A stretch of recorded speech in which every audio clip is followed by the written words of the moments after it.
কোরআনুল মাজিদ ফুরকানুল হামিদ থেকে একটি আয়াত তেলাওয়াত করেছি। আল্লাহ তাআলা সূরা আনফাল আয়াত নাম্বার 34 এর মধ্যে ইরশাদ করেন, ইন আউলিয়াহু ইল্লাল মুত্তাকুন, আল্লাহর ওলি হলেন তারা যারা হলেন পরেজগার মুত্তাকি ব্যক্তি। জোরে বলেন সুবহানাল্লাহ।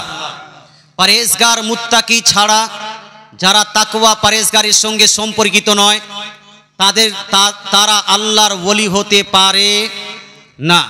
কেউ যদি নামাজ পরিত্যাগ করে, কেউ যদি সঠিকভাবে যাকাত আদায় না করে, কেউ যদি সুদ খায়, ঘুষ খায়, এই ব্যক্তি আল্লাহর ওলি হতে পারে এবং না হতে পারে। অনেকগুলো আপনার ব্যক্তিকে দেখা যায় নিজেকে পীর বলে দাবি করে, অথচ মহিলাদের সঙ্গে বসে বসে আড্ডা করছে, মিথ্যা বলছে, নামাজ পরিত্যাগ করছে, চুগলি গীবত করে, নিজেকে পীর বলে দাবি করে।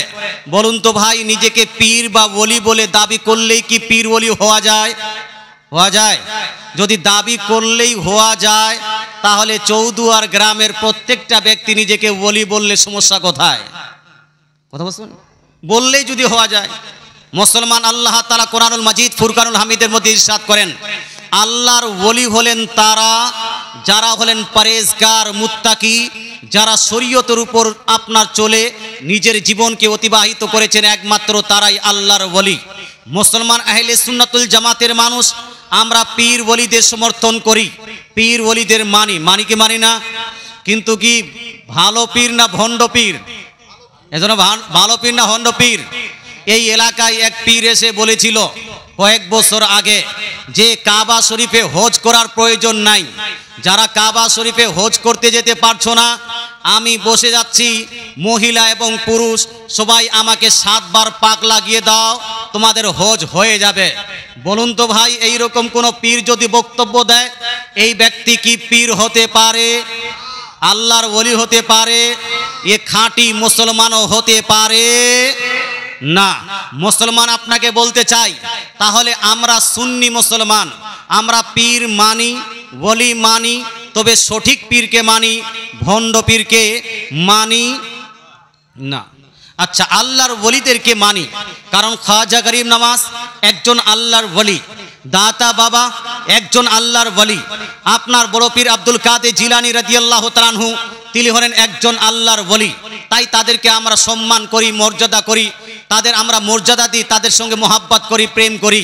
তদ্রূপ একজন উল্লেখযোগ্য আল্লাহ তাআলার ওলি হলেন আলা হযরত আজিমুল বরকত মুজাদ্দিদ দ্বীন ও মিল্লাত আলাইহি রহমত রিজওয়ান। জোরে বলেন সুবহানাল্লাহ। আলা হযরতকে বলি এই জন্য মানি, কারণ আলা হযরতের গোটা জীবনটা কেউ যদি রিসার্চ করে শরীয়তের খেলাফ একটাও কাজ তার জীবনে পাওয়া যাবে না। শরীয়তের বহির্ভূত কোরআন হাদিসের খেলাফ একটাও কর্ম তার জীবনে পাওয়া যায় না। এই জন্য আমরা তাকে কি মানি? জি, আল্লাহর ওলি মানি। 2 নাম্বার, আমি হাদিস শরীফ তেলাওয়াত করেছি, সুনান আবু দাউদ হাদিস নাম্বার 4293, 4293 মধ্যে আল্লাহ তাআলা রাসূল বলছেন, ইন্নাল্লাহা ইয়াবআসু লিহাদিহিল উম্মতি, নবীগণের আশা বন্ধ হয়ে গেছে। মুহাম্মদ সাল্লাল্লাহু আলাইহি সাল্লাম হলেন শেষ নবী, তারপরে কোন নতুন নবী আসবেন? কেউ যদি সম্ভব মনে করে যে মুহাম্মদ সাল্লাল্লাহু আলাইহি সাল্লামের পরে কেউ নতুন নবী হতে পারে, এই সম্ভব মানাটাও হলো কুফরি আকীদা। কথা বোঝা গেল? মুহাম্মদ সাল্লাল্লাহু আলাইহি সাল্লাম হলেন খাতামুন নবিয়্যিন, অর্থাৎ শেষ নবী, last and final messenger of this universe is only Muhammad সাল্লাল্লাহু আলাইহি ওয়াসাল্লাম। এই গোটা বিশ্বের মধ্যে লাস্ট এবং শেষ নবী হলেন মুহাম্মদ সাল্লাল্লাহু তাআলা আলাইহি ওয়াসাল্লাম। আচ্ছা, মুহাম্মদ সাল্লাল্লাহু আলাইহি ওয়াসাল্লাম আজ থেকে প্রায় 1400 বছর 1500 বছর পূর্বে ইন্তেকাল করেছেন। মুসলমান 1400-1500 বছর ধরে এই আপনার ধর্ম ইসলামকে পরিচালিত করছে কে? এটাকে তত্ত্বাবধানে রাখবেন কে? এটাকে রিভাইভ করবেন কে? এটা মানুষের মধ্যে প্রচার ও প্রসার করবেন কে? তো আল্লাহ তাআলার রাসূল সাল্লাল্লাহু তাআলা আলাইহি ওয়াসাল্লাম হাদিসের মধ্যে ইরশাদ করেন, আল উলামাউ ওয়ারাসাতুল আম্বিয়া যারা আলিম হবেন এরা হবেন নবীগণের ওয়ারিস, নবীগণের উত্তরসূরি। নবী আসা বন্ধ হয়েছে, কিন্তু আপনার আলিমরা যুগে যুগে আসবেন এবং মানুষের মধ্যে ইসলামের প্রচার এবং প্রসার ঘটাবেন। জোরে বলেন সুবহানাল্লাহ। তাই তো আমরা আলিমদেরকে মসজিদের ইমাম বানাচ্ছি, আলিমদেরকে মাদ্রাসার আপনার শিক্ষক বানাচ্ছি, আলিমদের অনুসরণ করি। যখন আমাদের কোনো মসলা মাসাইলের প্রয়োজন হয় আলিমের কাছে শরণাপন্ন হয়, তার কাছে মসলা মাসাইল জেনে আমরা নিজের জীবনে তা বাস্তবায়ন করি কি করি না? করি। কিন্তু ভাই আলিমদের কোয়ালিটির মধ্যে অনেকগুলো কোয়ালিটি আছে। কিছু আলিম আছেন যারা মিডিয়াম কোয়ালিটির, কিছু উচ্চ রঙ্কের আপনার আলিম। আর যে হাদিসটি তেলাওয়াত করেছি সে হাদিসের মধ্যে আল্লাহ তাআলা রাসূল ইরশাদ করেন, প্রত্যেক 100 বছর পর পর, কত বছর পর পর? 100 বছর পর পর, ইন্নাল্লাহা ইয়াবাসু, নিশ্চয় আল্লাহ তাআলা প্রেরণ করবেন আমার উম্মতের মধ্যে 100 বছর পর পর এমন একজন ব্যক্তিত্বকে, এমন একজন ব্যক্তিকে, যেই ব্যক্তি ইসলাম ধর্মে যতগুলো কুসংস্কার চলে আসবে, যতগুলো খারাপ কাজ চলে আসবে মুসলমানদের মধ্যে, এই সমস্ত কাজের সংস্কার করে দিবেন। জোরে বলেন সুবহানাল্লাহ। মাইয়ুজাদ্দিদু লাহা দীনাহা, যিনি আপনার উম্মতের জন্য সংস্কার করবেন। ইউজাদ্দিদু শব্দটা ব্যবহার হয়েছে হাদিসের মধ্যে। ইউজাদ্দিদু, জাদ্দাদা ইউজাদ্দিদু থেকে এসেছে মুজাদ্দিদ, অর্থাৎ যিনি হলেন সংস্কারকারী, যিনি হলেন সংস্কারক, যিনি ইসলামের মুসলমানদের মধ্যে কোনো বিভ্রান্তি, কোনো আকীদাগত দিক থেকে, আমলগত দিক থেকে কোনো রকম যদি খারাপ কাজ হয় সেই কাজগুলোকে দূর করবেন, তাকেই বলা হয় মুজাদ্দিদ। জোরে বলেন সুবহানাল্লাহ। 100 বছর পর পর একজন করে মুজাদ্দিদ জন্মগ্রহণ করবেন। মুসলমান 14 শতাব্দীর মহান মুজাদ্দিদ হলেন আলা হযরত আজিমুল বরকত মুজাদ্দিদ দ্বীন মিল্লাত আলাইহি রহমাতুর রিজওয়ান। জোরে বলেন সুবহানাল্লাহ। 14 শতাব্দীর 14তম মুজাদ্দিদ কে? আলা হযরত। আচ্ছা, আলা হযরত করেছেন কি কি? মুসলমানকে ধ্বংস করার জন্য, ইসলামকে ধ্বংস করার জন্য, মুসলমানের আকীদাকে ধ্বংস করার জন্য, আমলকে ধ্বংস করার জন্য, যেই দিক থেকে আলা হযরতের উপর হামলা, আপনার ইসলামের উপর হামলা হয়েছে, যেই দিক থেকেই মুসলমানদের উপর হামলা হয়েছে, সমস্ত দিককেই আল্লাহ তাআলার এই একজন ওলি আলা হযরত মজবুত করে দিয়েছেন। মুসলমান শুধু ইসলামী আমাদের যেটা আমল, শুধু আমলগত দিক নয়, আকীদাগত দিক থেকে কেউ যদি হামলা করেছেন আলা হযরত তার উত্তর দিয়েছেন। আমলগত দিক থেকে কেউ হামলা করলে আলা হযরত উত্তর দিয়েছেন। জ্ঞান বিজ্ঞানের শাখা প্রশাখায় যদি কেউ আপনার হামলা করেছেন আলা হযরত উত্তর দিয়েছেন। মুসলমান আমরা অনেকগুলো মানুষ স্কুলে পড়ি, স্কুলে একটা চ্যাপ্টার আছে অ্যাটম বলে, আছে না? অনুপ্রমাণু নামে একটা চ্যাপ্টার নাই? আছে। অ্যাটমের যে থিংকিং আইনস্টাইন দিয়েছিল, ওই থিংকিংটা ইসলামের বিপক্ষে চলে গেছে।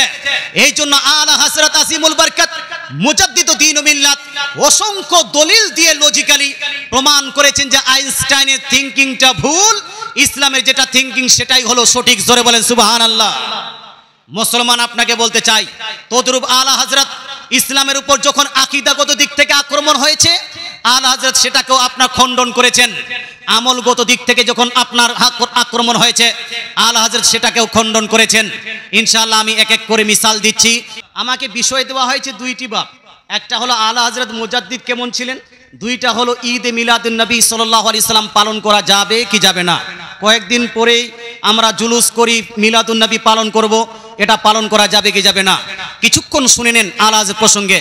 আলা হযরতের বার্তা যেটা সায়েন্স, টেকনোলজি এবং আপনার বৈজ্ঞানিক যে বার্তাগুলো, সেই বার্তাগুলো দিলে হয়তো অধিকাংশ মানুষ আমাদের বুঝতে পারবেন না বলে আমি সেটা বাদ দিয়ে আমলগত দিক থেকে আমার পূর্বে আমার বন্ধুবর হযরত আল্লামা মৌলানা মুফতি আখতার নাইমি সাহেব কিছু আলোচনা আপনাদেরকে শোনাচ্ছিলেন মাজার সংক্রান্ত, যে কোনটা মাজারে জায়েজ, কোনটা মাজারে জায়েজ নয়, আলা হযরত কোনটাকে সমর্থন করেছেন, কি কি ফতোয়া দিয়েছেন মাজার সংক্রান্ত আলোচনা করে দিলেন।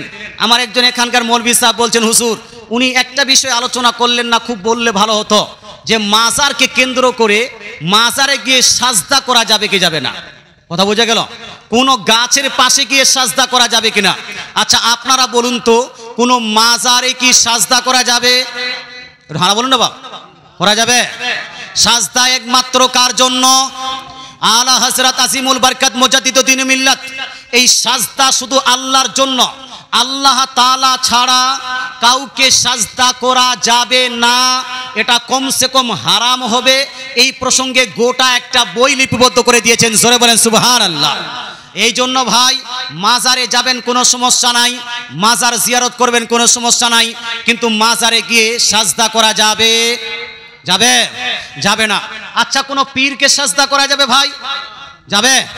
আলা হযরত আজিমুল বরকত মুজাদ্দিদুদ্দিন মিল্লাত কিতাবের মধ্যে উল্লেখ করেছেন, আপনার মুসনাদে আহমদের মধ্যে এবং তাবরানির মধ্যে, বাইহাকি শরীফের মধ্যে বহু জায়গায় হাদিস লিপিবদ্ধ আছে। সাহাবারা যখন নবীজি সাল্লাল্লাহু আলাইহি ওয়াসাল্লামের দরবারে এসে নবীকে বলতেন, ইয়া রাসূলুল্লাহ, অমুক দেশে গেলাম, অমুক দেশের প্রজারা নিজ নিজ বাদশাকে সাজদা করছে, ইয়া রাসূলুল্লাহ, ইয়া হাবিবাল্লাহ, সেই বাদশার থেকে আপনার মর্যাদা অনেক বেশি, সেই বাদশার থেকে, সেই কিং থেকে, সেই বাদশাহের থেকে আল্লাহ তাআলা আপনাকে মর্যাদা বেশি দিয়েছেন, সুতরাং আপনাকে কি আমি সাজদা করব? আল্লাহ তাআলা রাসূল বলছেন, না না না, কখনো আমাকে সাজদা করবে না।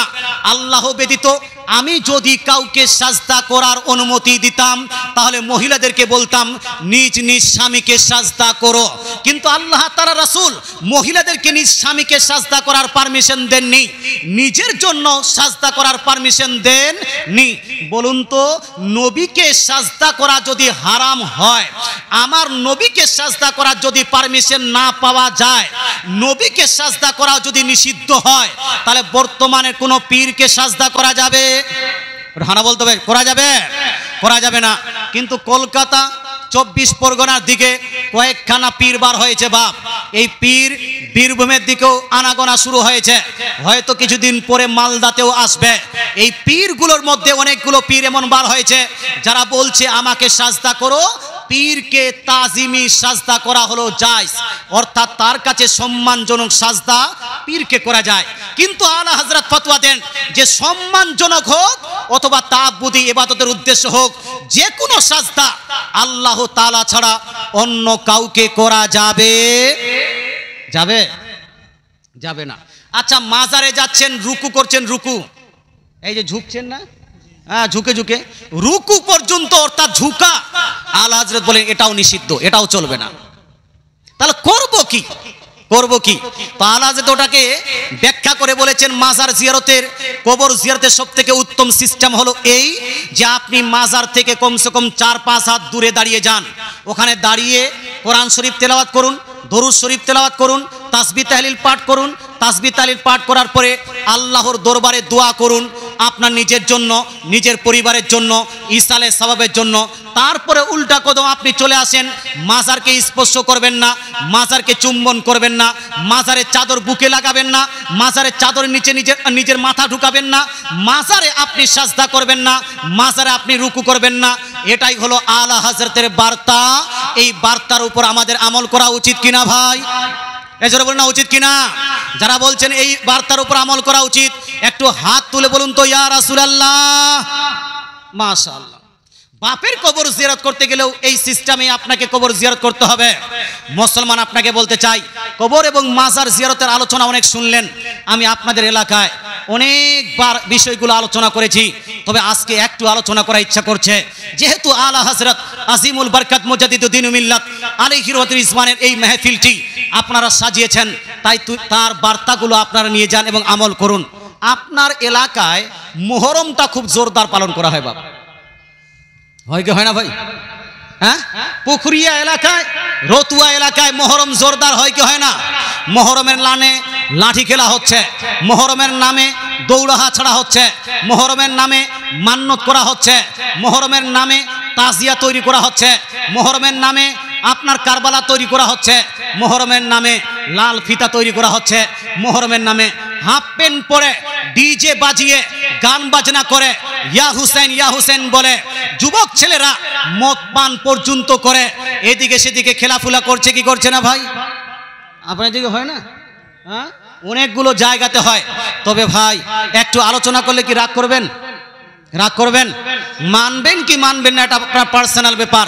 তবে আলোচনা শুনে যান, জ্ঞান বাড়ান আর নিজের জীবনকে পরিবর্তন করুন। এক সম্মানিত মুসলিম সমাজ আলা হযরত আজিমুল বরকত মুজাদ্দিদুদ্দিন মিল্লাত আলাইহি রহমাতুল ইসমান কিভাবে মুহররম পালন করতে হয় তার ব্যাখ্যা দিয়েছেন এইভাবে যে মুহররমের দিনে আশুরার দিন আপনি রোজা রাখবেন। কি করবেন ভাই?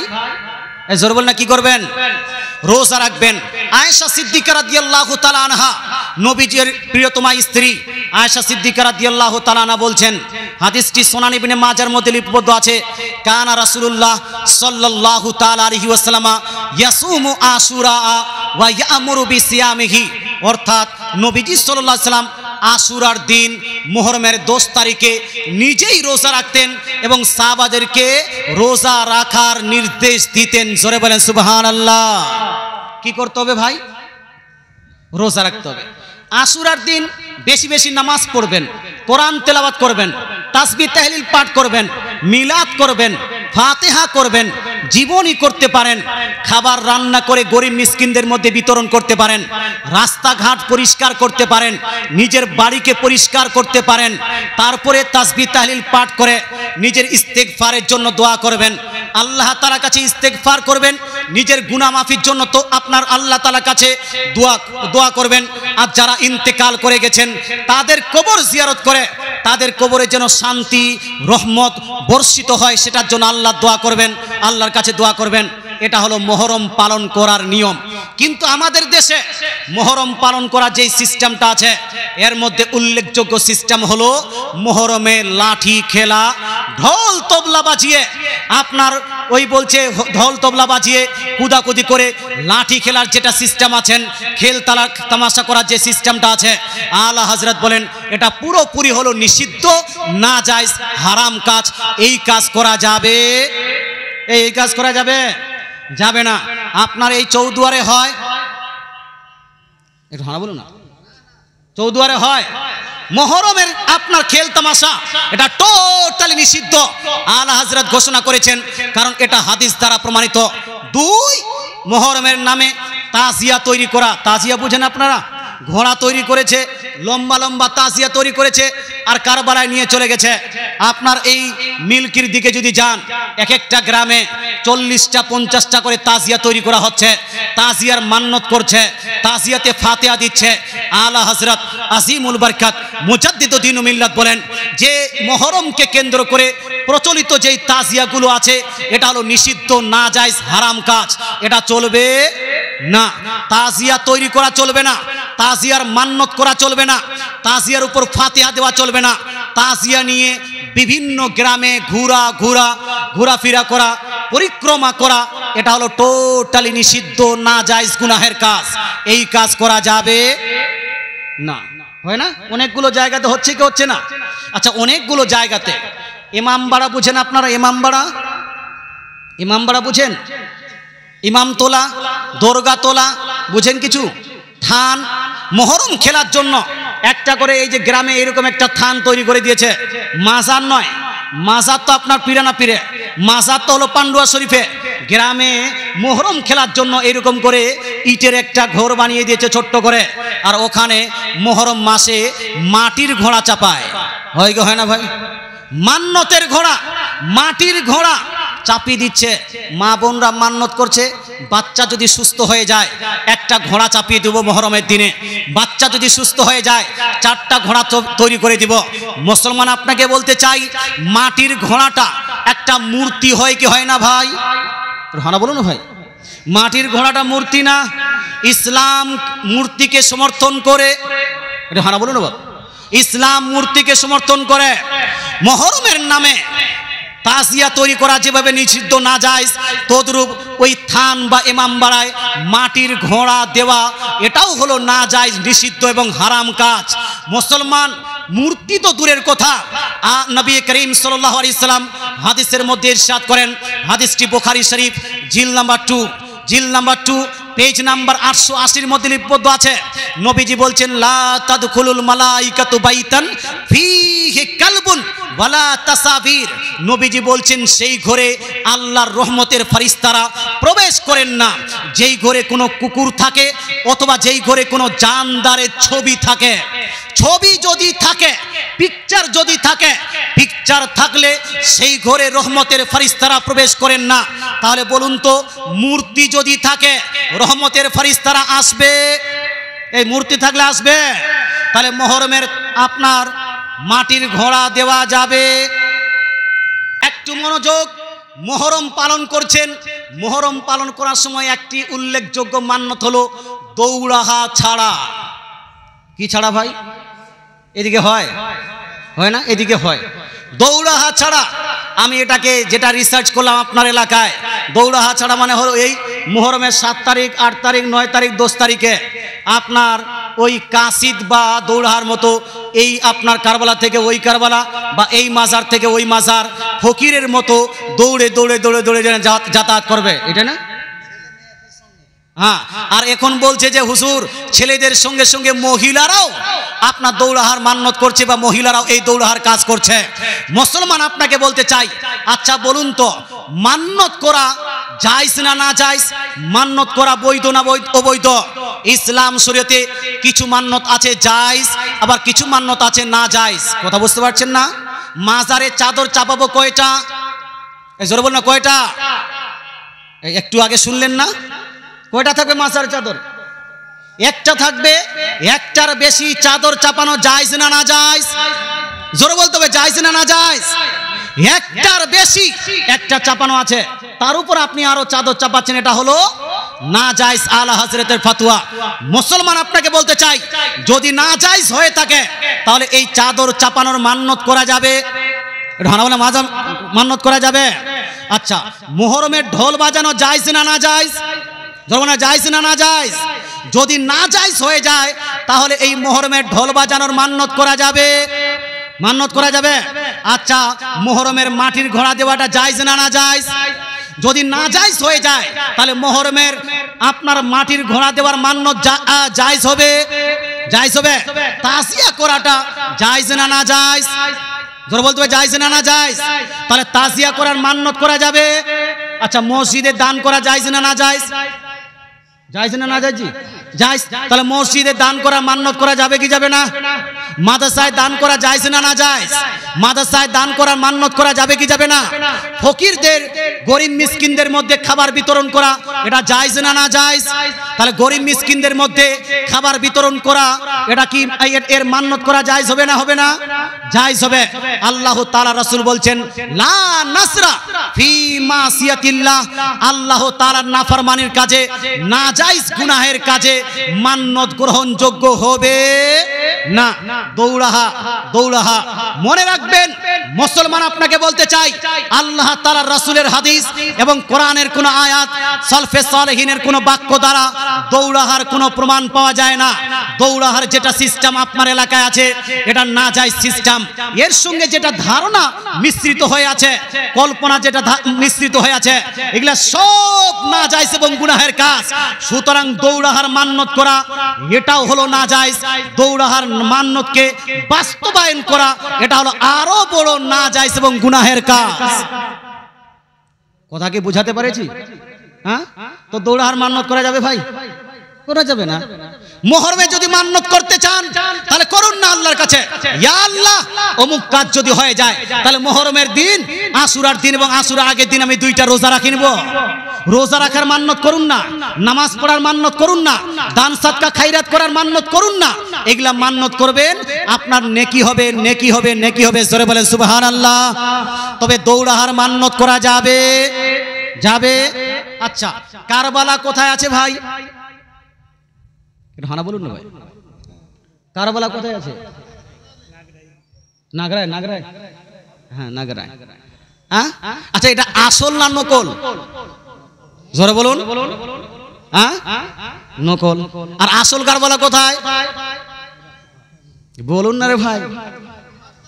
বাগদাদ শরীফে, ইরাকে আপনার আসল কারবালা, ওটা হলো আসল কারবালা। আপনার এলাকায় হলো এটা নকল কারবালা। বলুন তো, আসল আর নকল কি দুইটাই ঠিক আপনার এক হবে না আলাদা আলাদা হবে? এই এক হবে জি মুসলমান। আচ্ছা এখন বলুন আসল কারবালা এবং নকল কারবালার মধ্যে পার্থক্যটা কি? আসল কারবালায় নামাজ পরিত্যাগ করা হয়েছে, হানা বলুন না, হয়েছে। কিন্তু আপনার নকল কারবালায় গেলে নামাজ মানুষ পরিত্যাগ করে কি করে না? হানা বলুন না বাপ, করে কি করে না? আসল কারবালায় ইমাম হুসেন এবং ইমাম হুসেনের আহলে বাইত হতে কোনো ব্যক্তি আপনার নাচ গান করেছে, হানা বলুন, নাচ গান করেছেন। কিন্তু আপনার নকল কারবালায় নাচ গান করা হয় কি হয় না? আসল কারবালায় ইমাম হুসেন এবং ইমাম হুসেনের সমর্থক ব্যক্তিরা তারা কি ঢোল বাজিয়েছিলেন? হানা বলুন না বাপ। কিন্তু নকল কারবালায় ঢোল বাজানো হয় কি হয় না? ইমাম হুসেন রাদিয়াল্লাহু তাআলা আনহু হাদিসের মধ্যে লিপিবদ্ধ আছে, নবীজি ইরশাদ করেন বিশ্বের মধ্যে সবথেকে উৎকৃষ্ট জায়গা, সবথেকে মর্যাদাশীল জায়গা হলো মসজিদ সমূহ, আর বিশ্বের সবথেকে নিকৃষ্টতম জায়গা, সবথেকে খারাপ জায়গা সেটা হলো বাজার। আপনি বলুন তো ইমাম হুসেন কারবালার প্রান্তরে বাজার লাগিয়েছেন, কিন্তু আপনার নকল কারবালায় বাজার লাগানো হয় কি হয় না? হারানো হয় কি হয় না? আপনার ইমাম হুসেন রাদিয়াল্লাহু তাআলা আনহু মহিলাদেরকে বেপরদা করে, নারীদের মাথা উদাম করে ওই কারবালায় কি ঘুরিয়ে নিয়ে বেরিয়েছেন। কিন্তু আপনার কারবালায় আপনার শালীকে নিয়ে, আপনার ওই পিসিত বোনকে নিয়ে, মাসির বেটি বোনকে নিয়ে আপনি ঘোরাফেরা করেন কি করেন না? করেন কি করেন না? আসল কারবালায় ইমাম হুসেন এবং ইমাম হুসেনের সমর্থক কোনো ব্যক্তি মদ পান করে নাই, কিন্তু আপনার নকল কারবালায় বহু যুবক এমন আছে যেই যুবকেরা মদ পান করে পর্যন্ত খেল তামাশা করে কি করে না? করে কি করে না? মুসলমান তাহলে বুঝা গেল আসল কারবালায় জায়েজ কাজ হয়েছে, আপনার নকল কারবালায় নাজায়েজ কাজ হয়েছে। আসল কারবালায় সুন্নত কাজ হয়েছে, নকল কারবালায় বিদআত কাজ হচ্ছে। আসল কারবালায় ইসলামকে জিন্দা করা হয়েছে, আর নকল কারবালায় ইসলামকে ডুবিয়ে দেওয়া হচ্ছে। এই জন্য আসল কারবালার মুহাব্বত চলবে, কিন্তু নকল কারবালা একটাও রাখা যাবে না। নকল কারবালা একটাও রাখা যাবে। আলা হযরত আজিমুল বরকত মুজাদ্দিদুদ্দিন মিল্লাত আলাইহি রহমাতুল ইসবান ফতোয়া রিজভিয়া শরীফে একাধিক জায়গাতে ইরশাদ করেন বর্তমানে যত নকল কারবালা আছে এটাকে অতি সত্বর বন্ধ করতে হবে, কারণ এই নকল কারবালাগুলো হলো বিদআত এবং নাজায়েজের ফ্যাক্টরি, বিদআত এবং নাজায়েজ গুনাহের হলো সেন্টার। এই সেন্টারকে রাখা যাবে? বলুন না, যাবে? যাবে না। যারা যারা বলছেন যাবে না তারা একটু হাত তুলে বলুন তো ইয়া রাসূলুল্লাহ নকল কারবালায় যাব না? তারা একটু হাত তুলে বলুন না ইয়া রাসূলুল্লাহ। মুসলমান আপনাকে বলতে চাই বরং কারবালা দ্বিতীয় জায়গাকে বলাই যাবে না। কথা বুঝুন, দ্বিতীয় কোন কারবালা তৈরি করাই যাবে না। এই মাসনুই কারবালা টোটালি নিষিদ্ধ, না যায়, এটা চলবে না। মুসলমান আপনাকে বলতে চাই জায়েজ কাজগুলো বললাম, আশুরার রোজা রাখেন, আপনি নেক কাজ করেন, কোরআন তেলাওয়াত করেন, তাসবিহ তাহলিল পাঠ করেন, বাপ মা ইন্তেকাল করেছেন তাদের কবর গুলো গিয়ে জিয়ারত করুন। আপনার এলাকায় আহলে হাদিস ভাইরা আছে কিনা জানি না, ওয়াহাবি ভাইরা আছে কিনা জানি না, কিন্তু আপনারা যদি কেউ থাকেন এখানে আহলে হাদিস ওয়াহাবি ভাই, আপনাদের উদ্দেশ্য বলছি, বাপ মা মারা গেছে, বাপ মাটা হলো আপনার মৌলবীর কোথাতে কবর জিয়ারত বন্ধ করবেন না। আপনার মৌলবীর মাস্টারের কোথাতে কবর জিয়ারত বন্ধ করবেন না।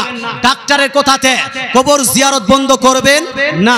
আমাদের এলাকায় আমি বলছি এই জন্য, আমাদের এলাকায় যতগুলো ফারাজি আছে, যতগুলো লেংটি খুল্লা আপনার দিকে বলে ওগুলো আছে, যতগুলো আহলে হাদিস আছে, আস্তে আস্তে আস্তে আস্তে বাপ মায়ের কবর পর্যন্ত জিয়ারত করাকে বন্ধ করে দিয়েছে। আছে কি নাই? আছে কি নাই? কিন্তু খবরদার, হোশিয়ার, বিশ্বের গোটা দুনিয়ার যতগুলো মাস্টার ডাক্তার নায়ক খলনায়ক সব একদিকে, আর আমার নবীর একটা হাদিস একদিকে। নবীর একটা হাদিস যদি একদিকে যায়, গোটা দুনিয়ার মৌলবী মাস্টার ডাক্তার নায়ক খলনায়ক যদি আরেক দিকে যায়, বলুন তো ভাই একজন মুসলমানের দায়িত্ব কোন দিকে যাবে? মুসলমানের রেসপন্সিবিলিটি কোন দিকে? নবীর দিকে না মাস্টার ডাক্তারের দিকে? বল না কোন দিকে? সবাইকে একটাই স্লোগান দিতে হবে, দয়ার নবী যেই দিকে আমরা আছি, কোরআন হাদিস যেই দিকে, সুন্নি মুসলমান সেই দিকে। আমার নবী আপনার নবী দয়ার নবী মায়ার নবী কি ইরশাদ করেছেন একটু কয়েকটা রেফারেন্স শুনে নেন, হাদিসটি শুনে নেন। সুনান ইবনে মাজাহ জিল নাম্বার 1 পেজ নাম্বার 112 এর মধ্যে, সহিহ মুসলিম শরীফ জিল নাম্বার 1 পেজ নাম্বার 313 এর মধ্যে, সুনানে নাসাই জিল নাম্বার 1 পেজ নাম্বার 221 এর মধ্যে, তৎসঙ্গে মিশকাত শরীফ জিল নাম্বার 1 পেজ নাম্বার 154 এর মধ্যে আমার নবী আপনার নবী দয়ার নবী মায়ার নবী আকাই নামদার মদিনী তাজদার আহমদে মুখতার জনাবি রাসূলুল্লাহ সাল্লাল্লাহু তাআলা আলাইহি ওয়াসাল্লাম ইরশাদ করেন, জুরুল কুবুরা ফা ইন্নাহা তুযাক্কিরুকুমুল আখিরা। নবীজি বলছেন, হো আমার উম্মত উম্মতিরা, ও হে আমার উম্মত উম্মতিরা, তোমরা বেশি বেশি করে নিজের পিতামাতা, নিজের আত্মীয় স্বজন, নিজের মুসলমানদের কবর এবং মাজার জিয়ারত করো। জোরে বলেন সুবহানাল্লাহ, জোরে বলেন না সুবহানাল্লাহ। নবীজি কবর জিয়ারত মাজার জিয়ারত করতে বলেছেন না ছাড়তে? করতে বলেছেন না ছাড়তে? আরেকটা হাদিস শোনাই, এই হাদিসটি লিপিবদ্ধ আছে সুনান ইবনে মাজাহ জিল নাম্বার 1 পেজ নাম্বার 112 এর মধ্যে। আয়েশা সিদ্দিকা রাদিয়াল্লাহু তাআলা আনহা ইরশাদ করেন, রাখাসা রাসূলুল্লাহ সাল্লাল্লাহু তাআলা আলাইহি ওয়াসাল্লাম ফি জিয়ারাতিল কুবুর। অর্থাৎ আয়েশা সিদ্দিকা রাদিয়াল্লাহু তাআলা আনহা বলছেন, আমার নবী আপনার নবী দয়ার নবী মায়ের নবী মুসলমানদের জন্য কবর জিয়ারত করা, মাজার জিয়ারত করার অনুমতি দিয়েছেন। জোরে বলেন সুবহানাল্লাহ। কার জন্য ভাই? জোরে বলেন না, কার জন্য? মুসলমানদের জন্য, কাফিরের জন্য? কেউ যদি কাফির নন মুসলিম মারা যায়, তাকে যদি কবর দেওয়া হয়, তাহলে ওই কবর জিয়ারত করা যাবে? যাবে? যাবে? যাবে না। যতই বড় নেতা হয়ে যাক না কেন, আপনার যদি প্রাইম মিনিস্টার, আপনার যদি চিফ মিনিস্টার মারা যায়, তার কবর যদি জিয়ারত করতে বলা হয়, জিয়ারত করা যাবে? যাবে। কিন্তু আপনার গ্রামের কোন মুন্সি সাহেব যদি ইন্তেকাল করে, কোন পাবলিক যদি সুন্নি মুসলমান, কোন যদি মুসলমান নামে পরিচিত ব্যক্তি যদি ইন্তেকাল করে, আপনার যদি গুনাহগার বাদকার সিয়াকার বাপ মুসলমান যদি হয়, আর উনি যদি ইন্তেকাল করে যান, তার কবরে জিয়ারত করা যাবে কি যাবে না? ইজাজত পারমিশন কে দিয়েছেন? কে দিয়েছেন? রাসূলুল্লাহ। কে দিয়েছেন বলুন না? রাসূলুল্লাহ। রাসূলুল্লাহ দিলেন পারমিশন। কিন্তু আপনার ডাক্তার বলছে, আপনার মাস্টার বলছে, আপনার নায়ক বলছে, আপনার মৌলভী মুন্সি বলছে, না না কবর জিয়ারত করা যাবে না, মাজার জিয়ারত করা যাবে না। তাহলে বলুন তো ওই ডাক্তার মাস্টারকে মান্য করা যাবে? তাই আলা হযরত আজিমুল বরকত মুজাদ্দিদ দ্বীন মিল্লাত কবর এবং মাজার জিয়ারত করার বৈধতার উপর একাধিক হাদিস নিয়ে গোটা একটা বই লিপিবদ্ধ করে দিয়েছেন। জোরে বলেন সুবহানাল্লাহ। হে মুসলমান, একবার দরুদ শরীফ পড়ুন, আল্লাহুম্মা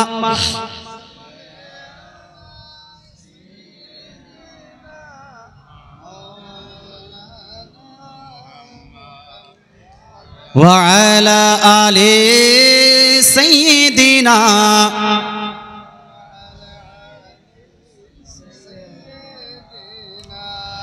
মাওলানা মুহাম্মদ। মুসলমান আমরা হলাম সুন্নি মুসলমান। দুনিয়া গোটা একদিকে, সুন্নিরা একাই একদিকে। গোটা দুনিয়া যদি বিরোধিতা করে, সুন্নিরা যেটা সঠিক কোরআন হাদিস থেকে যেটা আমল পাবে, সেই আমলকে বন্ধ করবে। আচ্ছা, আমরা কিয়াম করি কি করি না? কিছু মানুষ বিরোধিতা করে কি করে না? ওর বিরোধিতার কারণে, তার বিরোধিতার কারণে আমরা কিয়াম বন্ধ করেছি। করব, আগামীতে করে দিব। 40 চারণ করেন কি করেন না? অনেক মানুষ বিরোধিতা করে কি করে না? করেন কি করে না? করে। কিন্তু আপনি কি 40 চারণ বন্ধ করে দিয়েছেন? না। কবর জিয়ারত করেন কি করেন না? অনেক মানুষ বিরোধিতা করে, কিন্তু কবর জিয়ারত বন্ধ হয় নাই, আর আগামীতেও হবে না। মুসলমান আপনারা হাত তুলে দোয়া করেন কি করেন না? হাত তুলে দোয়া করেন না? হাত তুলে দোয়া করেন, সম্মিলিত মুনাজাত করেন, একসঙ্গে দলবদ্ধ হয়। একজন দোয়া করছে, বাকি সমস্ত ব্যক্তিরা আমিন আমিন বলছে। এইরকম দোয়া করছেন আপনি। কিন্তু কিছু মানুষ বলছে না, সম্মিলিত মুনাজাত করা যাবে না, সম্মিলিত দোয়া করা যাবে না। গোটা দুনিয়া বিরোধিতা করলো, সুন্নিরা এটাকে ছাড়েনি, আগামীতেও ছাড়বে না।